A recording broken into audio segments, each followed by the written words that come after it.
Once upon a time, there was a nobleman who lived with his second wife, a proud and cruel woman.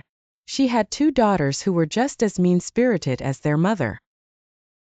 The nobleman had a daughter named Cinderella, who was gentle, beautiful, and kind-hearted. Unfortunately, her stepmother was jealous of her beauty and good nature. Cinderella's stepmother and stepsisters made her do all the hard work around the house. They forced her to wash dishes, polish furniture, mop the floors, and make their beds. Cinderella had to sleep in a dirty attic on a straw bed, while her stepsisters enjoyed luxury. Cinderella's life was filled with chores. She wore ragged clothes and ate simple food, while her stepsisters lived in comfort and style.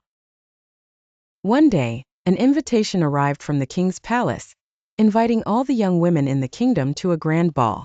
Cinderella's stepmother and stepsisters prepared eagerly, while Cinderella was left behind, weeping because she was not allowed to go. As Cinderella cried, the spirit of her deceased mother appeared and asked her to bring a large pumpkin, 6 mice, a large rat, and 6 lizards. With a wave of her magic wand, the spirit transformed the pumpkin into a luxurious carriage, the mice into horses, the rat into a coachman, and the lizards into footmen. Cinderella's tattered clothes became a magnificent dress, and she wore beautiful glass slippers.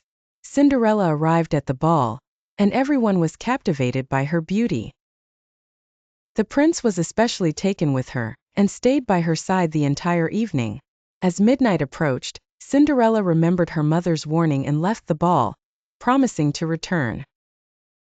The next night, Cinderella returned to the ball, but again left in haste, losing one of her glass slippers on the stairs. The prince declared that he would marry the girl whose foot fit the slipper. His guards searched the kingdom, and when they reached Cinderella's house, the stepsisters tried on the slipper, but it didn't fit. When Cinderella tried it on, it fit perfectly, and her mother's spirit transformed her clothes once more. Cinderella married the prince in a grand ceremony and invited her stepsisters to live in the palace, arranging for them to marry 2 high-ranking officials. And they all lived happily ever after.